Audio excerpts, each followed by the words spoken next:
రాజకీయంగా కొన్ని సినిమాలు వచ్చినాయి కదా బయటికి. వాళ్ళు ఏ సినిమాలు తీశారు? వాళ్ళు సినిమాని సినిమాలా తీయలేదు. రాజకీయ సినిమాల కోసం టీడీపీ వాళ్ళు కాంగ్రెస్ వాళ్ళ పైన సినిమా తీశారు. వైఎస్ఆర్సీపీ వాళ్ళు టీడీపీ వాళ్ళ సినిమా తీశారు. సో వీళ్ళని వాళ్ళు తిట్టుకున్నారు, వాళ్ళు వీళ్ళు తిట్టుకున్నారు అంతే తప్పితే వాళ్ళు సినిమాలా తీయలేదు. సినిమా అనేది ఎప్పుడు కూడా సార్ అది అలా ఉండకూడదు. మీరు బయోపిక్ తీయండి. ఇప్పుడు యాత్ర అనే సినిమా బయోపిక్, అది బ్రహ్మాండంగా నడిచింది. ఎందుకు యాత్ర 2 నడవలేదు? అంటే యాత్ర 2లో మళ్ళీ టార్గెట్ చేశారు వేరే వాళ్ళని.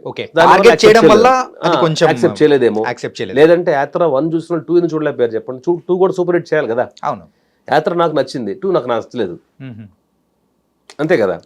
నాకు అందుకు అలాగండి. అంతకుముందు రామ్ గోపాల్ సినిమా తీశారు, లక్ష్మీ ఎన్టీఆర్ అని ఒక సినిమా, ఇంకోటి సినిమాలు తీశారు. అది ఎక్కడ సినిమాటిక్గా లేదు కదండి. సినిమాలాగా ప్రేమించాలి కదా. మీరు ఇంకొకరి దగ్గర డబ్బులు తీసేసుకొని మీరు వాళ్ళ పార్టీకి సినిమాలు తీసేస్తే ఏమవుతుంది? రేపొద్దున మిమ్మల్ని బ్లేమ్ చేస్తారు. ఏమైంది? ఇప్పుడు పోలీసులు ఆయన దగ్గరికి వెళ్తున్నారు, ఆయన అక్కడ లేరని చెప్తున్నారు. ఇప్పుడు ఆయన వర్మ గారి గురించి, ఆర్జీవి గురించి ఎందుకు అంత అవసరం లేదు కదా.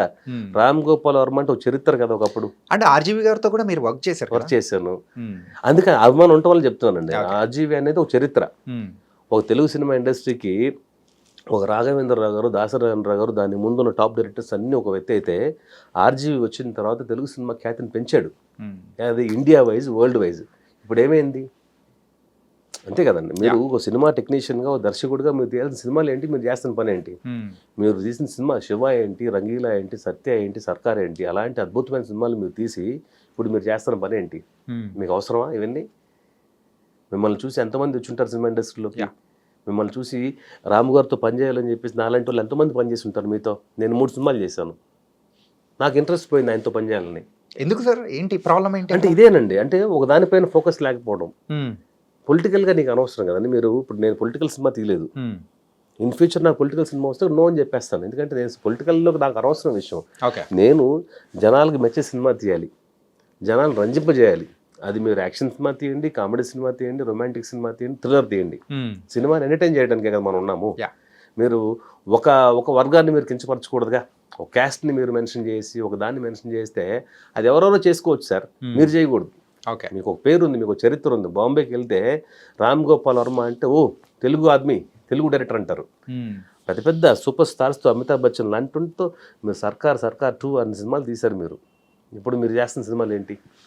అలా చేయకూడదు కదా. అలాంటి వాళ్ళు ఎంతమంది బాధపడుతూ ఉంటారు. ఒక హార్డ్ కోర్ ఆర్జీవి గారి అభిమానిగా మీరు అడుగుతున్నట్టు అనిపిస్తుంది. అదే సో మనకు బాధ ఉంటుంది కదా, అది అలా బాధ పెట్టకూడదు కదా అని. కాకపోతే ఆయనకి అలాంటి సెంటిమెంట్స్ ఉండవు. ఎవడి గురించి పట్టించుకోడు. నువ్వెవడో బాధపడడానికి అంటాడు రేపు పొద్దున ఇంటర్వ్యూ చూసి. ఏంటంటే మా జనరేషన్కి మాకు తగ్గట్టు ఆర్జీవి గారు తెలుసు అంటే మెయిన్గా చెప్పేది రక్త చరిత్ర 2 కానీ. సో ఆ టైంలో ఆయన అంటే క్రియేట్ చేసిన సెన్సేషన్ కానీ, ఆ మ్యాజిక్ మెయిన్గా ఇప్పుడు ఆయన దగ్గర నుంచి రావట్లేదనే ఒక సగటు అభిమానిగా, సినిమా అభిమానిగా మాకు ఉంది. కానీ మేము అడగడం కంటే మీరు ఒక ఆయనతో వర్క్ చేసిన మీరు అడగడం అనేది వేరుగా ఉంటుంది. Nice sir. నిజంగా ఇలా అంటే ఈ మాటలు వినైనా కానీ ఆయన మంచి మంచి మూవీస్ అనేది కూడా మనకు అందించారంటే ఇంకా బాగుంటుంది. అంటే ఎందుకు అని అంటే మనం ఇన్స్పైర్ అయ్యి సినిమా ఇండస్ట్రీలోకి వచ్చిన వాళ్ళం కదా. అయ్యో ఆర్జీవి గారు అంటే గొప్ప డైరెక్టరు, మనం ఇలాగ మనకు పేరు రావాలి, ఇలాంటి సినిమాలు మనం తీయాలి అని ఆయన సినిమాలు చూసి ఇన్స్పైర్ మనం వచ్చినప్పుడు మన చుట్టూ ఉన్న వాళ్ళు ఆయన తిడతా ఉంటే మనకు బాధ అనిపిస్తుంది. మనం దాన్ని ఏం చేయగలుగుతాం? మరి వాళ్ళతో పాటు మనం తిట్టలేము ఆయన్ని, మనం వర్క్ చేస్తున్నాం కాబట్టి. ఇంకా ఆల్మోస్ట్ దగ్గర గురువులాగా ఆయన. కానీ సార్ ఇలా బాధపడడం తప్పితే ఏం చేయలేము. ఆర్జీవి గారి శిష్యులందరూ ఇప్పుడు టాప్ డైరెక్టర్ లిస్ట్ లో ఉన్నారు కదా, అందులో మీరు కూడా ఒకరు. అంటే నేను ఆర్జీవి గారి శిష్యుడిని కాదండి, ఆర్జీవి గారి కెమెరామెన్ అంతే. అలాగా అంటే మేము ఇప్పుడు భక్తుడిగానే అడుగుతున్నారు, ఒక శిష్యుడిగానే. అవునవును, చూద్దాం సార్. అంటే ఆర్జీవి గారి స్టైల్లో మనం సినిమాలు తీయలేము. మన స్టైల్ మనకు ఉంటుంది, మనకు వచ్చే కథలు మనం చేస్తూ ఉంటాం. సో చూడాలి ఫ్యూచర్లో ఎటువంటి సినిమాలు చేస్తానో ఏంటో. జనాలకు నచ్చే విధంగా సినిమాలు తీయాలని కోరుకుంటున్నాను. And nice sir. KCR movie సూపర్గా సక్సెస్ అయింది. అండ్ ఈ మూవీ ద్వారా కూడా మీకు ఆఫర్స్ వచ్చాయన్నారు, 3 ఆఫర్స్. అవునండి. యాక్చువల్లీ ఏంటంటే అండి, నాకు అంటే ఒక సినిమా హిట్టా ఫట్టా అనేది మన మొబైల్ చూస్తే అర్థమైపోతుంది.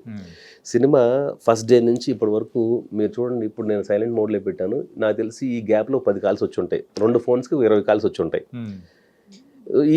ఈ 10 days 15 daysలో నా కాంటాక్ట్స్ 200-300 పెరిగిపోయినాయి. వావ్. సో ఆటోమేటిక్ అర్థమైపోద్ది సినిమా హిట్ ఫట్ అనేది. సో అన్ని కాల్స్ వచ్చినాయి, కెమెరామెన్గా ఆపర్చునిటీస్ వచ్చినాయి, డైరెక్టర్గా ఆపర్చునిటీస్ మళ్ళీ వస్తూ ఉన్నాయి. సో దాంట్లో ఏది బెస్ట్ అనేది చూస్ చేసి తొందరలో అనౌన్స్ చేస్తాను. Super sir. సార్ ఇంకా ఏంటంటే మీరు అంటే మీతో ఇంటర్వ్యూ ఆపర్చునిటీ వచ్చింది కాబట్టి నేను అడగాలనుకున్నాను. గరుడవేగ మూవీ సో రాజశేఖర్ గారికి ఒక పునర్జన్మ లాంటిది, అవునా? అవును. ఏంటంటే ఒక డిఫరెంట్ యాంగ్రీ యంగ్ మ్యాన్ని మాకు పరిచయం చేశారు. పిక్చరైజేషన్ వైజ్ కూడా మీరు ఒక డిఫరెంట్ ఫ్లేవర్ అనేది కూడా తీసుకొని వచ్చారు. సో ఆ డిఫరెంట్ ఎక్స్పీరియన్స్ తీసుకురావడానికి గల రీజన్స్ ఏంటి? అది కూడా తక్కువ బడ్జెట్తో అని కూడా మేము విన్నాము. లేదండి, తక్కువ బడ్జెట్ ఏం కాదు, ఆ సినిమాకి చాలా హ్యూజ్ బడ్జెట్ అయింది. అంటే కమర్షియల్ మూవీస్కి కావాల్సినంత బడ్జెట్ని కొంచెం. అవును, అంటే ఆయనకున్న మార్కెట్కి చాలా పెద్ద బడ్జెట్ సినిమా అండి అది. ఎందుకంటే రాజశేఖర్ గారికి మార్కెట్ ఆ టైంలో లేదు కదా. ఆ సినిమాతో ఆయన ఏంటని మళ్ళీ ప్రూవ్ చేసుకున్నారు. సో దానికి వచ్చిన ఎంటైర్ పేరు క్రెడిట్ అంతా గోస్ టు ప్రవీణ్ సత్తార్ గారు. ఎందుకంటే చాలా క్లారిటీ ఉన్న డైరెక్టర్ ఆయన. సో ఆయనతో పనిచేయడం నా అదృష్టంగా ఫీల్ అవుతున్నాను. మీరు అన్నట్టు రాజశేఖర్ గారికి పునర్జన్మ మాత్రమే కాదు, నాకు కూడా సినిమా పునర్జన్మ. ఎందుకంటే దాదాపు 30-35 సినిమాలు చేసిన తర్వాత నాకు ఒక మంచి సూపర్ హిట్ సినిమా వచ్చింది ఆ సినిమా. సో ఆ సినిమాతో నా పేరు మారిపోయింది, గరుడవేగ అంజీ అయిపోయింది నా ఇంటి పేరు కూడా. ఇంటి పేరు కూడా దాన్నే సెట్ చేసుకున్నారు. సో ఇప్పటికీ నాకు సినిమాలు వస్తున్నాయి, డైరెక్టర్గా అవకాశాలు వస్తున్నాయి, కెమెరామెన్కి అవకాశాలు వస్తున్నాయి అంటే ఓన్లీ బికాస్ ఆఫ్ గరుడవేగ అనే సినిమా వల్లనే. సో నేను ఎప్పుడూ నా లైఫ్లో థ్యాంక్స్ చెప్పే పర్సన్స్లో ఫస్ట్ లిస్ట్లో ప్రవీణ్ సత్తార్ గారు ఉంటారు. ఎందుకంటే అంత క్లారిటీ ఉంది డైరెక్టర్, అంత ఫ్రీడమ్ ఇచ్చున్నారు నాకు, అంత స్వేచ్ఛనిచ్చి నా దగ్గర నుంచి మంచి అవుట్పుట్ తీసుకున్నారు. నాకు మంచి పేరు వచ్చింది ఆయన వల్ల ఆ సినిమాకి. సో ఎప్పుడు ఆయన మర్చిపోలేను. సో మళ్ళీ ఆయనతో కలిసి వర్క్ చేయాలని ఉంది. కానీ నేను డైరెక్టర్ అయిపోవడం వల్ల నా షెడ్యూల్స్, నా ఫర్దర్ ఫిలిమ్స్, నేను తమిళ్లో 2 సినిమాలు చేస్తున్నాను, వీటి వల్ల నేను మళ్ళీ ఆయనతో కలిసి వర్క్ చేయలేకపోతా ఉన్నాను. ఇన్ ఫ్యూచర్ 100% నా టైము ఆయన టైం సెట్ అయిపోతే డెఫినెట్గా మా కాంబినేషన్ ఇంకో సినిమా వస్తుంది. అండ్ పుష్ప 2 మూవీ యొక్క ప్రభంజనం అనేది చూస్తూ ఉంటే మరొకసారి దేశమంతా తెలుగు సినిమాస్ పైన చూపు అనేది పడబోతుంది. ఓకే, మరి మీ దగ్గర నుంచి ఏమైనా pan India movie next expect చేయొచ్చు అంటారా? అంటే నేను ఎప్పుడు pan India movie, big star movie అనే జోలికి వెళ్ళనండి నేను. ఎందుకంటే నాకు ఒక ఐడియా ఉంది సార్, నేను 100 సినిమాలు చేయాలని ఫిక్స్ అయిపోయాను. నేను కెమెరామెన్కి ఇప్పుడు 60 సినిమాలు చేశాను, ఇంకో 40 సినిమాలు కెమెరామెన్గా చేయాలి. సో నేను pan India cinema, pan India స్టార్తో సినిమా చేయాలంటే కనుక ఆ సినిమాకి 2 years 3 years పడుతుంది. సో నాకు అంత ఓపిక ఓర్పు ఉండదు. నేను సంవత్సరానికి 5-6 సినిమాలు చేయాలి. నన్ను నమ్ముకొని చాలా మంది టెక్నీషియన్స్ ఉన్నారు. సో ఒకదానిపైన నేను ఎక్కువ రోజులు కూర్చోలేను. నాకున్న పేరే సూపర్ ఫాస్ట్ ఎక్స్ప్రెస్ అని, అందుకే గరుడవేగ అంజీ అయిపోయింది నా పేరు. సో సంవత్సరానికి మినిమం 5-6 సినిమాలు నేను చేస్తాను. దానివల్ల నా 100 సినిమాలు తొందరలో ఫినిష్ చేయాలని చెప్పేసి నా రేంజ్ ఇంతే.